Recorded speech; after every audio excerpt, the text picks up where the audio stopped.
Bruce cared for his father, until his passing. Yeah. Most people know you as Bruce Springsteen, the myth, Bruce Springsteen, the icon, and let's strip that away. This is about a man who is a neglected soul who was repairing himself through music.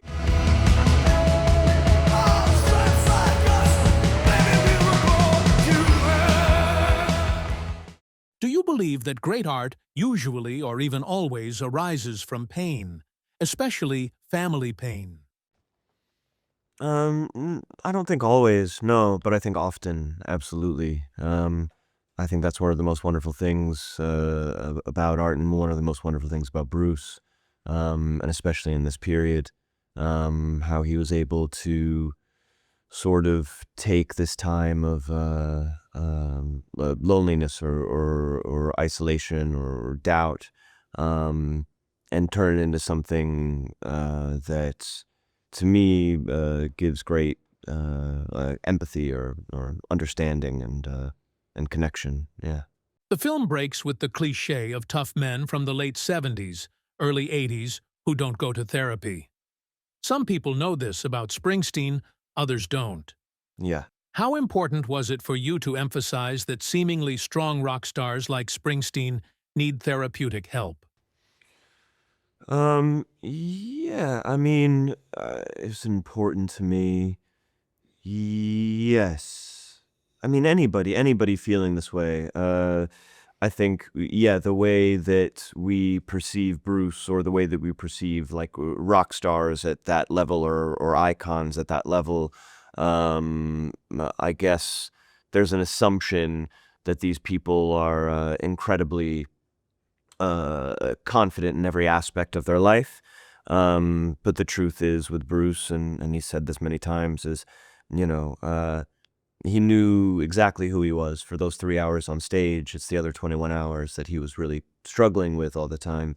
But I'm hopeful that, yes, people who see this movie and feel that there perhaps is some weakness in seeking help, will see someone they admire, like Bruce, and see his bravery in this moment to lean on the people that really loved him, and that he felt comfortable enough to seek help.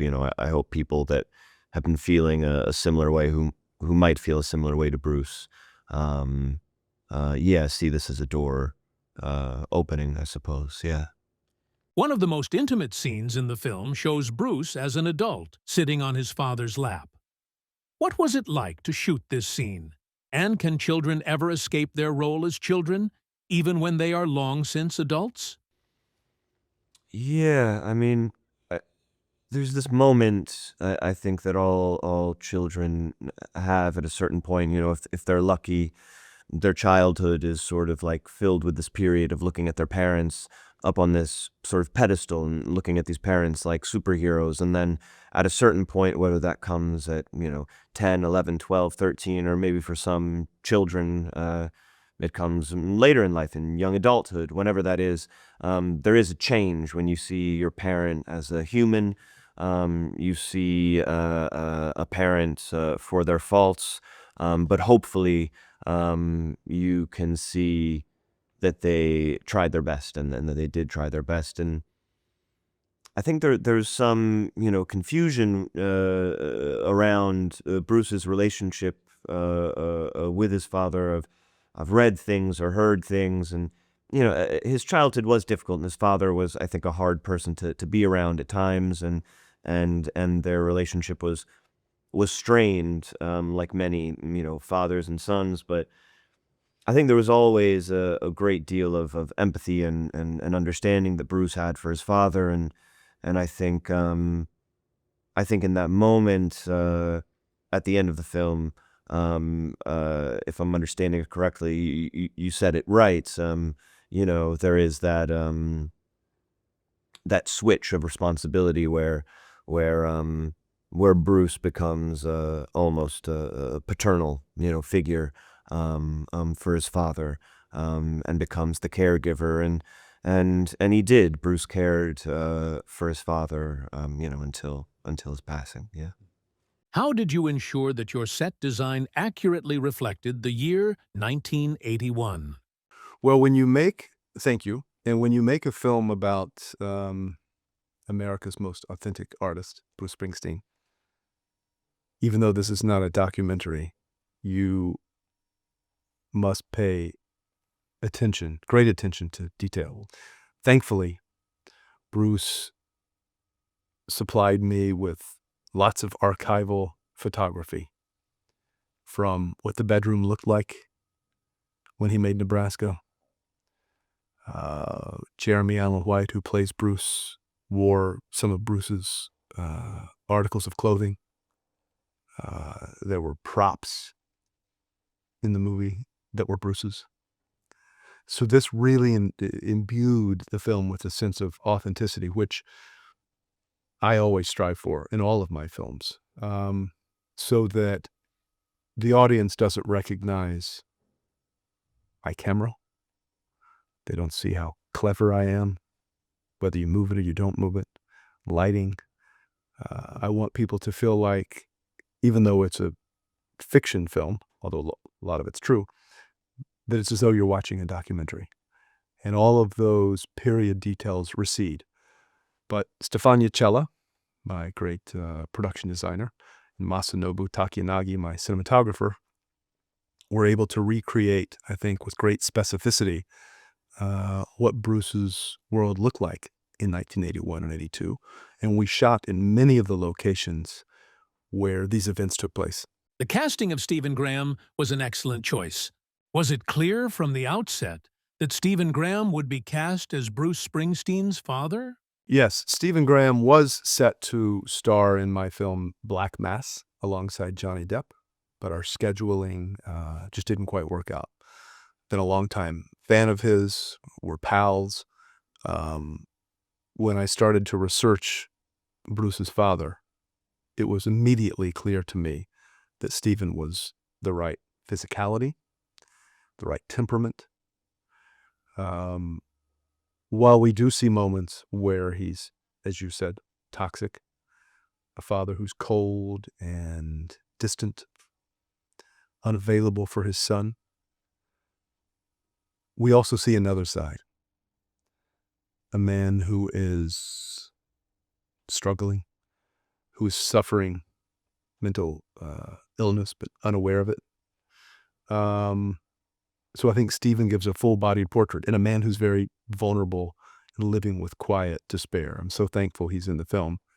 And Bruce has said to Stephen and to me that he perfectly captured his father. For many people who don't know Bruce Springsteen very well, it may come as a surprise that he is a very vulnerable and modern man. At what point did you realize that this would be a film about the sensitivity of seemingly tough men? As soon as I met with Bruce, I said to him, the key is to show your despair, your vulnerability, because most people don't know that. Most people know you as Bruce Springsteen, the myth, Bruce Springsteen, the icon, and let's strip that away. This is about a man who is a neglected soul who was repairing himself through music. This is a man who is living with a lot of unresolved trauma, a man who is excavating that trauma, not because he wants to make a record in Nebraska, but because he's compelled to, that he has to. If I'm going to tell any story about Bruce Springsteen, it's to show how human he is, and that includes his fragility. I imagine that one of the most complicated scenes to shoot was when Jeremy cries in front of his therapist. We don't find out what they are talking about. Did you consider showing these conversations after all? As Bruce explained it to me, the previous night, he's on the phone with John Landau, and he says to his longtime manager, John, I can't do this any longer. The nights are getting longer, John, blacker. John thought that Bruce was suicidal, which he was. He gets Bruce the help that Bruce needs the next day. And he says to Bruce, whatever you do, Don't do anything until you hear from me. As Bruce explained it to me, he walks into the therapist's office and he sits down and doesn't say a word and just starts crying. All of this pent-up trauma. Now, in the writing process, as I'm wont to do, sometimes you can overwrite and you can write scenes that you think the audience might want to know. Well, if I've done my job, you know why he's in that chair, and you know that Bruce doesn't need to say anything.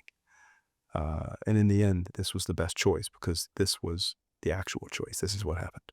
Were you concerned that the performance of Born in the USA might overshadow the quieter, more intimate Nebraska songs? Yeah, that was by design. That was to show that Bruce is saying to himself and to John Landau and to the world, I'm not ready for Born in the USA. That is spectacle. That's anthemic. I must put out Nebraska. That's why he put all of those records on the shelf. I'm on Fire, Cover Me, Born in the USA. But to show how important the quiet moments of Nebraska are, to contrast that, we must have a song that started acoustically, Born in the USA, and then electrified by the E Street Band to show the difference, and that Bruce just isn't ready for that. Born in the USA would go on to sell 30 million albums.